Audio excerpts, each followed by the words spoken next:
Oke guys, welcome back to Crypto Indonesia bersama gue Toshi, di mana kita akan membahas segala sesuatu yang berhubungan dengan cryptocurrencies dan blockchain.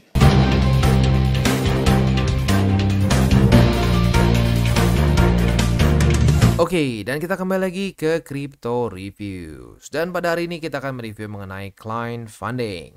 Nah, tetapi sebelum kita masuk ke reviewnya, seperti biasa gue akan ingatkan lagi bahwa semua konten dari TCI bukan financial advice. Ini semua bentuknya adalah edukasi.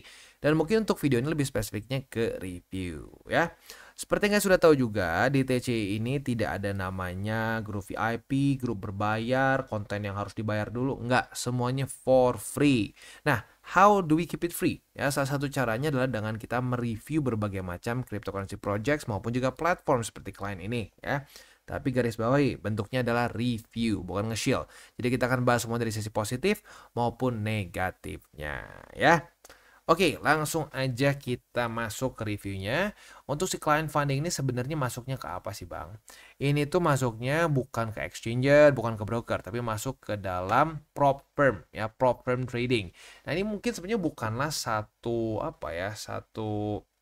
jenis perusahaan di dalam trading yang kita sering dengar gitu, bukan sesuatu yang common begitu ya, terutama di Indonesia. Kalau di luar mungkin lebih banyak lah, tapi kalau di Indonesia tuh nggak terlalu banyak. Gue pernah ada sih dulu teman gue yang ikutan prop firm, maupun udah nggak lagi ya, sempat tapi udah nggak lagi begitu. Nah, jadi apa perbedaannya sih prop firm sama exchanger maupun broker? Nah, kalau broker, exchanger itu cuan dari komisi begitu ya. Nah, sementara kalau prop firm itu mereka ada bagi hasil dengan trader. Jadi mereka mencari trader-trader profesional ya. Nah, udah gitu mereka ada bagi hasil dari hasil cuan mereka. Jadi mereka ada dana nih, ada dana. Terus si para trader ini disuruh mentradingkan dana mereka, and then ya udah dari situ ada profit sharingnya begitu. Nah, beberapa benefits untuk para trader. Yang pertama adalah kita jadi punya akses ke capital tanpa meresikokan ya dana kita sendiri begitu, atau minimal porto kita sendiri begitu. Yang kedua, nah bukan cuma kita punya akses, tetapi kita punya juga opportunity untuk nge-trade dengan jumlah yang lebih besar. Kayak contohnya di client funding ya. Paling besar itu bisa mencapai ke 200.000 USD, itu berarti sekitar 3, berapa miliar rupiah begitu kan ya. Nah, jadi ini ya bisa dibilang kalau buat orang-orang atau trader-trader yang cukup berpengalaman, yang memang ngerasa bahwa wah SOP gue udah bagus nih, cuman dana gue kurang, cocok sebenarnya di sini ya. Dan yang ketiga, potensi juga untuk earningsnya lebih besar, untuk higher income juga di sini gitu. Kenapa? Karena ya profit splitnya pun otomatis akan mengikuti si capitalnya begitu. Dan juga tentu ada akses juga untuk resources yang dipunyain oleh si prop firm ini sendiri begitu ya. Nah, ya resikonya apa ya, sama kayak ini mungkin ya. Kalau ini bisa dibilang prop firm yang lebih tradisional ya. Itu ya kalau lu nggak kalau lu nggak sesuai sama ekspektasi si prop firm ya lu bisa kepecat begitu, sama kayak pegawai aja in general begitu ya. Lalu ada potensial ke loss juga loss of capital juga ke si prop firmnya begitu ya. Nah, itu juga mungkin bisa ada perjanjian. Kadang-kadang kalau minusnya parah itu mereka harus ganti rugi, ada juga mungkin seperti itu ya. Dan ya ya itu sih mungkin yang paling besar ya.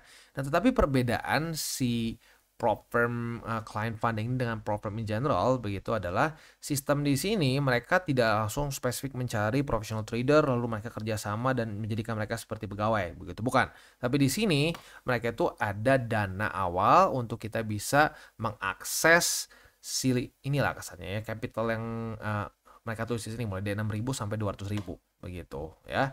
Nah, jadi ya resiko terbesar di awalnya kalau di sini adalah lu ada dana awal yang harus masukkan untuk bisa mengakses dana mereka begitu ya. Nah, ini gue berarti udah jelas ya kalau seperti ini nggak cocok untuk para newbies begitu. Kalau untuk para newbies sih ya, apalagi masih belum ngerti futures, gue sangat sarankan udah lu akun demo dulu aja, latihan dulu, udah biasa, udah punya SOP yang tepat, udah nyaman. Nah, silakan pelan-pelan pakai dana pribadi, tapi itu pun jangan gede-gede dulu begitu. Nah, jadi ini lebih cocok buat orang yang mungkin ngerasa bahwa wah Bang, gua tuh ngerasa dana gua kurang, tapi SOP gua udah bagus Bang, gua konsisten kok profit, bisa jaga resiko. Nah, itu mungkin orang-orang yang cocok yang bisa coba si client funding ini sendiri begitu ya. Tapi ya gua sih mendingan bahas di awal aja ya. Ada resiko awalnya adalah ada dana yang harus dikeluarkan dulu begitu ya. Ini 288 itu kalau nggak salah 50.000 ya. Yang paling kecil 6.000 itu kalau nggak salah $32 aja gitu atau berapa begitu ya. Nah, jadi intinya ya kita tinggal pilih nih.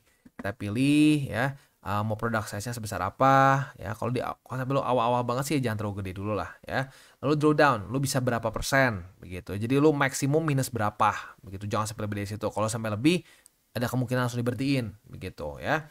Nah, lalu payout-nya berapa nih? Nah, yang gue bingung bisa sampai 100% nih. Gimana caranya bisa sampai 100%? Tapi bisa, lu bisa set di situ begitu ya. Nah, selanjutnya di sini ada beberapa payout yang sudah mereka lakukan lah, atau minimal mereka klaim sudah lakukan begitu ya. Dan di sini macam-macam, ada payout share-nya, ada yang 60, ada yang 70, ada yang 50 dan seterusnya begitu ya. Nah, ini kemungkinan besar juga payout-nya makin gede, maka ini juga mungkin akan meningkat juga sih ya. Nah, ini detailsnya pun lu bisa lihat ya seperti apa ya. Jadi ada step-stepnya begitu ya. Lu apa namanya, udah ada pembuktian dulu lah kasarnya baru oke gitu, nggak langsung jebret dana juga sih gitu ya. Tapi intinya kalau sampai lo pengen ya itu ada biaya di awalnya gitu ya. Nah, selanjutnya beberapa lagi keuntungan dari si client funding ini, mereka menggaranti ya untuk payout ya. Payout itu approximately 2 jam setelah lo ajukan lah begitu ya. Nah, selanjutnya si trading conditionnya menurut mereka the best begitu. Kenapa ya? Kalau sebenarnya kuncinya di sini sih ya.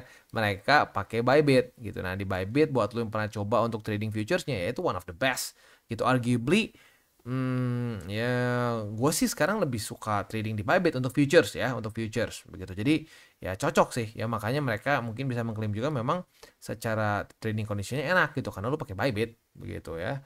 Nah, selanjutnya juga di sini platform mereka menurut mereka juga cukup seamless, bisa nge-track berbagai macam rates ya, dan juga hal-hal lain lah gitu ya. Nah, ini kurang lebih si dashboardnya seperti ini ya. Dan ini juga ada beberapa lagi apa mungkin ini kayak ya payout juga mungkin lah ya. Nah, selanjutnya juga di sini ya pakai Bybit ya. Kalau lu sebenarnya kan semua orang juga bisa ya pakai Bybit ya. Paling kalau sampai lu mau pakai komputer atau PC ya harus pakai VPN. Kalau di app ya aman, tinggal di ini aja gitu, tinggal dibuka, nggak perlu pakai VPN sebenarnya ya. Lalu juga si pricesnya di sini ya cukup affordable. Yang paling murahnya itu bisa sampai 32 USD saja dan customer support mereka 24 jam begitu ya. Nah, pairsnya berapa banyak? Ya, sebenarnya di Bybit ya lo bisa sampai 700 lebih kan. Ya udah berarti sama. Di sini juga bisa 700 lebih untuk perpetual futures begitu ya. Nah, di country mana aja? Ya, sekali lagi selama ada VPN bisa dimanapun begitu, dan ada internet ya bisa dimanapun gitu. Dan ya apa namanya, ya udah sih sisanya sih tinggal dicoba saja kalau tertarik begitu ya. Nah, di sini ada one click trading, ada juga lo bisa trade from phone ya. Nggak ada trading restriction, lalu UI juga friendly begitu. Leverage ya sama seperti di Bybit, bisa sampai 1:100, pakai chart juga chart Bybit, dan otomatis kalau udah ngomongin Bybit ya liquidity-nya kan ya dalam gitu untuk Bybit ya. Jadi ya itu sih ya. Jadi simpelnya kalau mau dibikin kesimpulannya ya, untuk si client funding ini cocok sekali untuk orang-orang yang mungkin ngerasa bahwa udah punya SOP yang tepat, udah bisa jaga resiko, udah mengerti trading futures, cuman kurang dana nih, nggak ada modal begitu ya. Nah, bisa pertimbangkan ya pakai ini gitu kasarnya ya. Nah, tapi gini, kalau ditanya bang, lu pernah nggak sih bang ngelihat ada prop firm trading yang seperti ini gitu bentuk, jadi ada lu biaya dulu di awal. Nah, kalau gua sih enggak ya. Biasa kalau gua lihat itu prop firm yang pernah gua tahu lah gitu, beberapa teman gua adalah dulu yang pernah nyobain. Itu ya mereka jadi kasan tuh kayak pegawainya si prop firmnya itu sendiri begitu. Jadi ya ada gaji lah, ada berapa. Biasanya gaji nggak terlalu gede. Cuman ya bonusnya bagi hasilnya gede lah begitu ya. Ya tapi ya biasanya juga ada ininya, ada kewajibannya juga. Kalau nggak kena target dan lain-lain ya bisa potong gaji lah, bisa begini, bisa begitulah. Dan kalau lossnya ada berapapun itu ada kasarnya tuh apa ya, ada kayak safety-nya lah gitu kalau sampai gagal kena dan malah minus gede begitu. Nah, di sini gue juga jujurnya sedikit bingung, ini mereka gimana caranya ya, mereka cuma bayar segini tapi orang bisa punya akses ke produk yang cukup gede begitu ya. Ya gue pribadi juga belum sempat coba gimana sih ya. Ya nanti at some point gue mungkin akan coba juga karena gue udah sempat bikin account di mereka begitu ya. Ya tinggal kita lihat nanti seperti apa hasilnya, tapi ya ini mungkin beberapa ini gue lah ya, ya kebingungan gue. Kalau misalkan orang salah nih tradingnya terus hancur-hancuran gimana begitu, apakah ada mungkin hukuman lagi atau apa ya. Gue juga bingung ya mau ada hukuman atau apa ya, karena kan ini mereka bukan di Indonesia juga begitu. Nah, jadi itu mungkin beberapa hal yang membingungkannya begitu ya. Ya intinya sih kalau bisa dibilang ya, kalau dari sisi kitanya sendiri ya resikonya sih ya ini aja, di awalnya ada bayar dulu begitu ya. Kalau sampai ternyata waduh ya tidak sesuai dengan harapan ya resiko terjeleknya ini begitu ya. Dan ini bisa dibayar pakai Visa, Mastercard, dan lain-lain. Bahkan mau pakai kripto pun bisa gitu ya. Udah sih, mungkin kurang lebih gitu aja caranya. Dan untuk nyambunginnya cuma pakai API aja gitu. Jadi pastikan kalian tinggal bikin API di Bybit, udah gitu tinggal konekin ke sini, beres. Udah gitu aja ya. Ya terus paling nanti udahnya harus bayar si ininya gitu ya, si bukan fee lah. Bayar si biaya untuk awalnya untuk mendapatkan akses ke si account lo ini ya. Oke, itu sih mungkin ya kurang lebih untuk overview-nya dari client funding.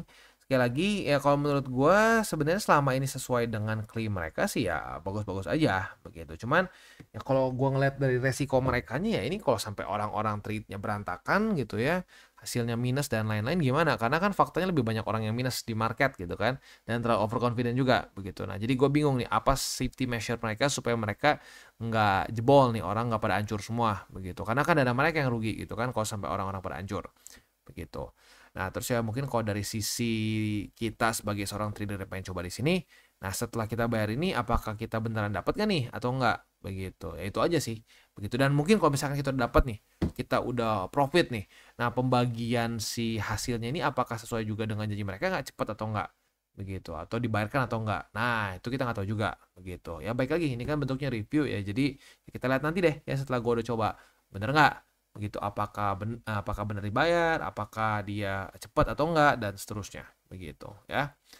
Ya udah sih kurang lebih seperti itu saja ya, tinggal kita lihat nanti di video selanjutnya mungkin setelah gue udah coba-coba ya, udah beberapa kali ya coba-coba trade di sini, dan untuk coba juga nanti WD mungkinnya apakah itu bisa gampang atau enggak begitu sih ya. Oke, itu kurang lebih review gue untuk client funding. Nanti at some point mungkin gue akan update lagi mengenai si client funding ini sendiri gitu ya. Jadi itu untuk video review kita pada hari ini ya. Kita sudah bahas semua dari sisi positif maupun negatifnya ya. Dan yang kita tutup dengan 3 golden rules. Jangan pakai uang panas, jangan over leverage, berpikirlah jangka panjang. Dan yang terakhir kita tutup dengan salam tabur tuai. Apa yang lo tabur akan lo tuai, jadi taburlah sebanyak mungkin hal baik. Dan buat kalian yang belum nonton DCWT atau Daily Charting with Toshi, bisa klik di sini, di mana kita akan daily chart your favorite cryptocurrencies. Dan buat lo yang belum mengerti juga mungkin mengenai chart, candles, dan hal-hal lain, bisa juga klik di sini, ada tutorials with Toshi. Dan buat lo yang pengen mendukung TCI, salah satunya bisa menggunakan link reflektor di bawah. Dan jangan lupa juga untuk join Telegram group, di mana kita bisa ngobrol-ngobrol santai mengenai dunia cryptocurrency secara 2 arah. So jangan lupa untuk like, subscribe, click the bell icon, and see you on the next video.